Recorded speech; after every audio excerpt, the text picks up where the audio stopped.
Welcome to StarCraft II Battle Report.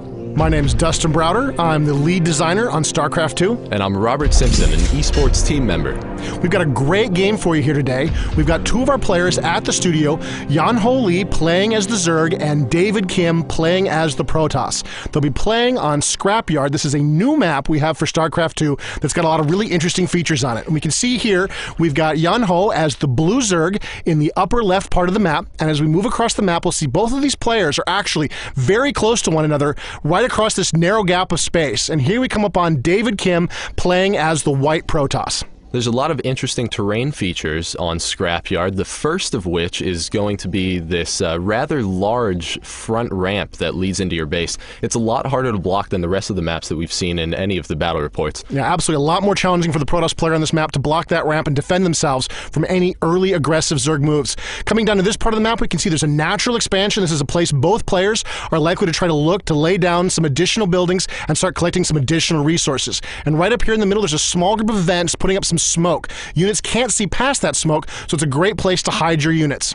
Now the map continues to lead down into another expansion as well as a very important point of interest in the center of the map. This is a Xel'Naga watchtower. When a ground unit gets by one of these, it illuminates a large area of vision around it, and surrounding that Xel'Naga watchtower is also those vents that block line of sight. Yeah, so you can see, just move past the watchtower, and very briefly there while you activate it, you saw exactly how much vision that thing revealed. It's a very critical strategic resource for both players to try to control. Control of that watchtower can be the key to victory on this map. And you can see David Kim's got his first probe moving very aggressively across the map and right into the Zerg base. Oh, and it looks like David Kim just barely caught sight of Yan-Ho Lee moving his drone out of his base, looking like he's going for a natural expansion currently. He is saving up those resources, as you can see in the overlay in the top left corner of the screen, and David Kim blocks it right as he gets up to that 300 mineral marker. We can see Yan-Ho Lee sending out another drone trying to scare off David Kim's probe, but David Kim is resilient in his harassment. Just keeping dancing that probe around. He's blocked the building. The Zerg player's trying to place another hatchery there.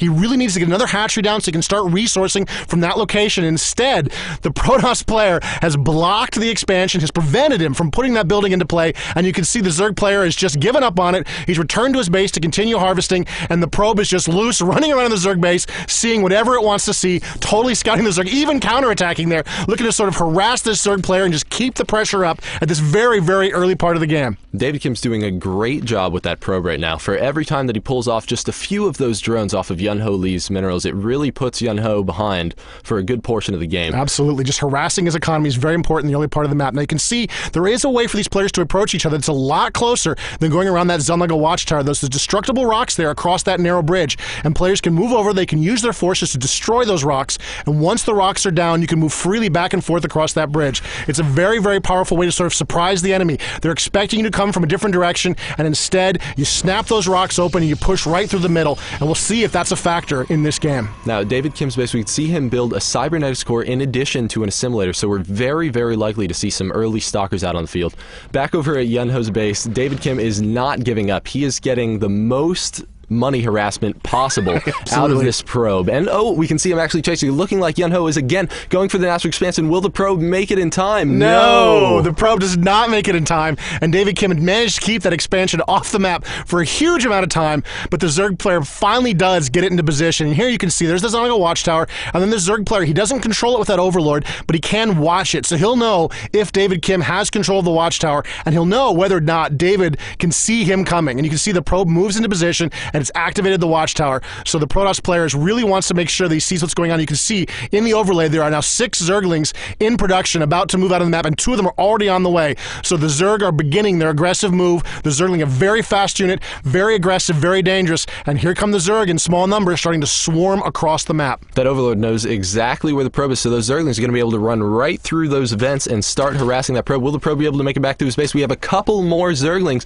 chasing in behind him, but it looks like the probe moves just fast enough to barely escape those Zergling attacks. He's just going to go away, and there's not a lot defending David Kim's base right now. The Protoss are looking a little weak.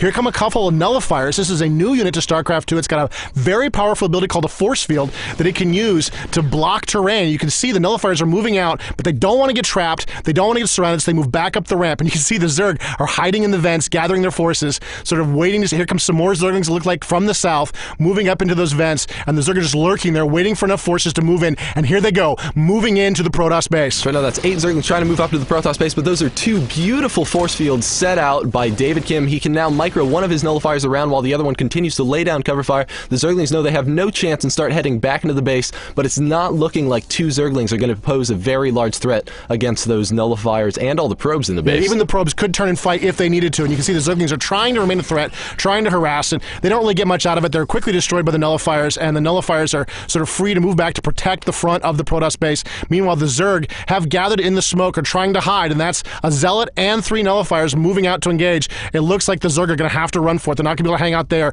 and survive. Ooh, it looks like David Kim might have just barely seen that one Zergling move around. Oh, and he was going for his natural expand as well, and that probe was able to see all of those Zerglings moving around. Now the nullifiers see them, but they're very slow, so those Zerglings are going to be able to make it up into David Kim's base and harass. And there goes some Zerglings. See what kind of damage they can do. Moving in, there's the warp in, bringing in some additional forces, another nullifier in play, and there's a force field trapping those Zerglings, preventing them from running away. The probes turn to counterattack, and they quickly destroy all of those Zerglings, and the Protoss are still perfectly safe right there in their base, despite that very clever and very fast harassment by the Zerg. So generally you see force field used as more of a defensive measure, but in that case, David Kim actually used it to trap his enemy within his base to kill his forces. Yeah, absolutely. Against a force like the Zerg that's so speedy and so quick, force field can be used both offensively and defensively. As we've seen time and time again in our early versions of this game, force field is just a very, very powerful weapon against the Zerg, especially when playing, against them when they're swarming. Any kind of map where there's a lot of open space, it's a very powerful weapon to control and channel the Zerg, and of course,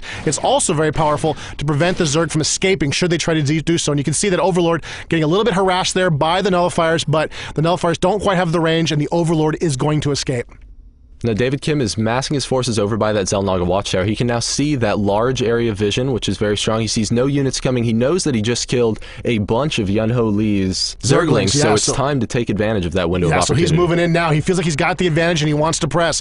He knows the Zerg are down a few Zerglings, and he thinks he might have enough to do some damage here. Now, there is a Spine Crawler in play and a bunch of Roaches. This is kind of a problem for this Protoss force. They don't have really the power to deal with this. Great use of the force field there, trapping half of them. Wow, and there's the burrow, the counter by the Zerg, preventing him taking any real damage there as the nullifiers move into the Zerg base, trying to do some damage and get some damage out of this attack. Oh, but there's too many Roaches. The nullifiers have to continue to move up into... Oh, wow, and they lock out all of Yunho's defenses except for just a Queen and 1 Roach are up there, but they have to burrow or else they're going to get focus fired down. So now the nullifiers, again, have free reign over Yunho's base. What a great move, using that force field to block them out. He's really got inside. Look, all of the drones are underground. They're not able to resource. It's a really expensive attack, but still very... Oh, more force fields protecting his nullifiers from enemy attack, and the drones are still underground, not able to harvest even more with the force fields. And now it looks like the drones are getting very, very aggressive. They got to fight back. They got to get into position. The nullifiers are quickly overwhelmed by those drones, and of course by the Roaches. But still, what a great use of force field. What a great aggressive approach by the Protoss player, trying to get some damage in there into play and really sort of tear down that economy. You can see David Kim, of course, is still watching the rest of the map. There's another watchtower here in the southern part of the map which watches these high-yield resources. This is a very important thing for players to capture in the game. Get a lot of money from those yellow crystals, but you can see now the Zerg are on the move. David Kim may have miscalculated by that aggressive move. Here come the Roaches moving on the map. That's a significant force. Each one of those units, each one of those Zerg units regenerates very, very rapidly. And we've got some Stalkers here to counter them, but that's a very large Zerg force moving into play. So as you can see, the Roaches very clearly outnumber all of these Stalkers, but we did see David Kim research the blink ability, and oh my god, there it is! He's moving away, blinking just as his Stalkers get to the kill range from all of those Roaches. He only gets one of the Stalkers down. We still see a ton of blinks going on. He only lost 1 Stalker out of that enormous attack. We see the Roaches continue to move in to David Kim's base and try to pressure. We see another force field trapping all of the Roaches inside his natural expansion. David Kim is now able to micro around those Stalkers and continue to take out the Zerg threat. Yeah, that was a great use of force field. It didn't look like it was that dangerous, but you can see even now it's preventing those forces from coming up very, very quickly.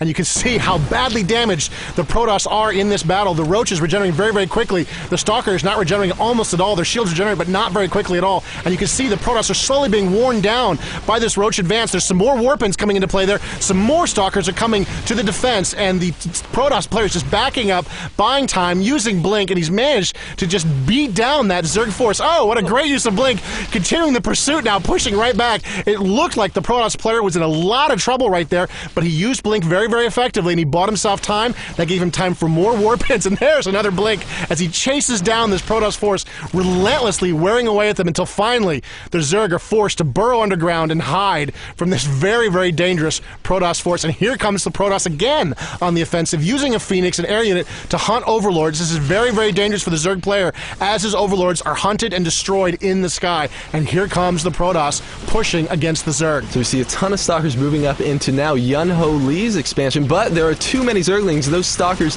are not strong enough against enough units that can surround them. They only have Blink, and that's on a 10-second cooldown, so those things are going to get surrounded again because the Zerglings are so fast, and David Kim's assault is thwarted. Yeah, and you can see just how badly those units were damaged in the previous attack. The Stalkers were quickly surrounded. They couldn't really get away. They couldn't use their speed. Even the Blink was of limited use. And here comes a combo. Here comes a Phoenix and Void Ray combo using the Graviton Beam to pick that Queen in the air. See, she's floating in there helpless right now from the Graviton Beam, and the Void Ray using his very powerful attack to just power down that Queen. You can see the Protoss are just on the offensive in the air. Meanwhile, the Zerg are on the offensive in the ground, moving in to engage this base. It's a lot of Zealots and a Photon Cannon as the Protoss back up and use that very narrow position, trying to trap the Zerg where they can't get a surround. The Zerg want to wrap around their enemy, but the Protoss want to fight in a narrow frontage, and the Protoss had that advantage there, so the Zerg didn't like it. They moved away, and now they're going to see what kind of damage they can do in what appears to be a fairly helpless Protoss base. So it looks like David Kim's main base is very, very defenseless at this point. We see a couple of those Zerglings looking to move away from the pack,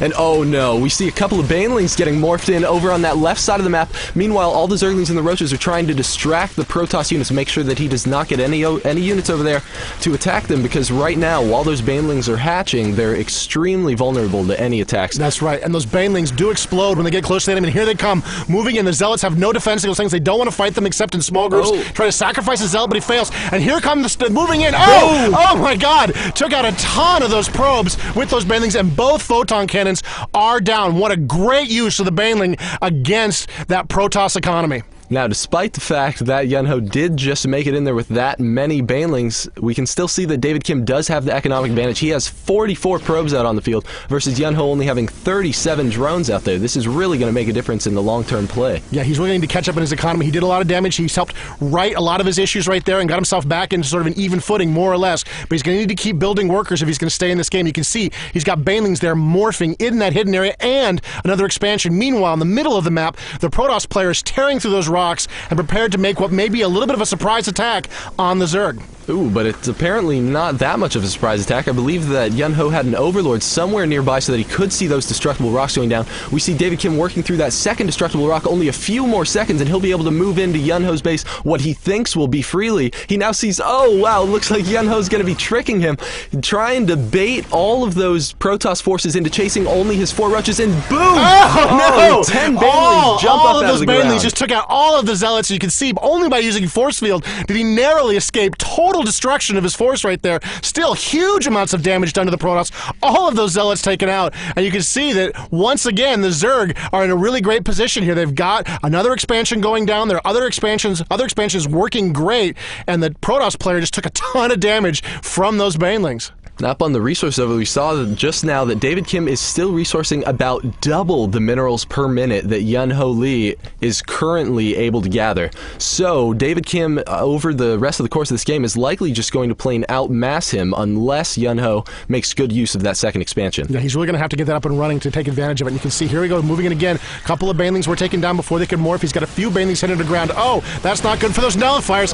Wow, what a ton of damage against those Nullifiers, losing some critical aspects of his force. He's using the Blink Micro, trying to play keep away, but he's just really having a lot of trouble against this persistent Zerg force. Oh, and here comes an Infestor. He's coming around over here. They have a Neural Parasite ability, which is that mind control, and we can see him mind control that Immortal, and now he is using David Kim's Immortal to kill David Kim's Stalkers. And a Stalker is controlled as well. A lot of Queens have been destroyed. That's very important for the Zerg not to lose those Queens, but still, the damage is done. The Zerglings are out. Here comes some more Infestors waddling around the map before quickly burrowing underground. You can see the Stalkers are trying to do some damage, trying to get into the base, see what they can do. It's too many Zerglings, and they're quickly overcome, and another Protoss attack is pushed back by the Zerg. Ooh, losing 3 Queens is a really big deal for Yun-Ho at this point, because he really needs to have those out on the field to give him that extra spawn of larva. Yeah, he really needs that for his economy. It's very, very important. But you can see the Protoss player here is also teching. Oh, and here come the Zerg moving in, trying to do some damage, but the Photon Cannon is going to keep those Zerglings at bay. They can't get this around on the Photon Cannon,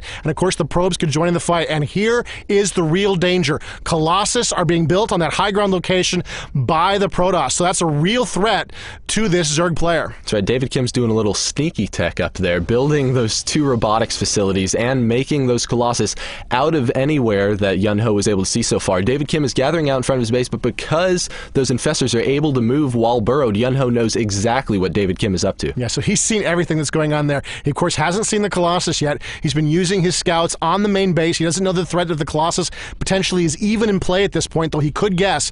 And we can see over here there is a warp prism over here. This is a way that the Protoss player could warp in some additional units. You can see he's hidden it over here for a rainy day, no doubt hoping to just sort of distract the Zerg player and then move in and warp in some additional forces down there. Oh my goodness! Neural Parasite on the Colossus. The Colossus have been mind controlled, and you can see they've been trapped now using force field. They've been trapped by their own forces, and the Colossus are just destroying the Protoss forces. What a great turn by the Zerg. Using those Colossus to do terrible, terrible damage to David Kim's own army. We can see the Zerglings are now able to surround those Colossus as they finish off their Neural Parasite.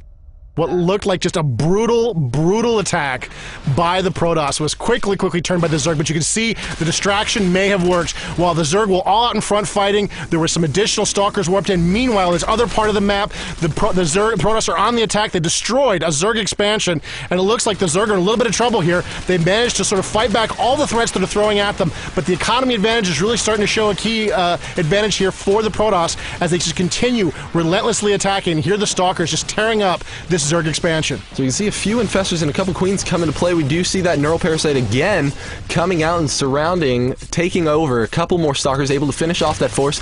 We see the queen is trying to take out the phase prism, but it looks like 4 Immortals warp into play, and there's just not much that Yun Ho Lee is able to do to stop it. What a huge force. 4 Immortals. And there's the GG. The Zerg player knows that game is effectively done. Good game, he says to David Kim. What a great game between those 2 players. We saw some excellent micro between Roaches and Burrow, as well as the Stalkers with Blink. Absolutely. Thanks, everybody, for joining us for this StarCraft II Battle Report.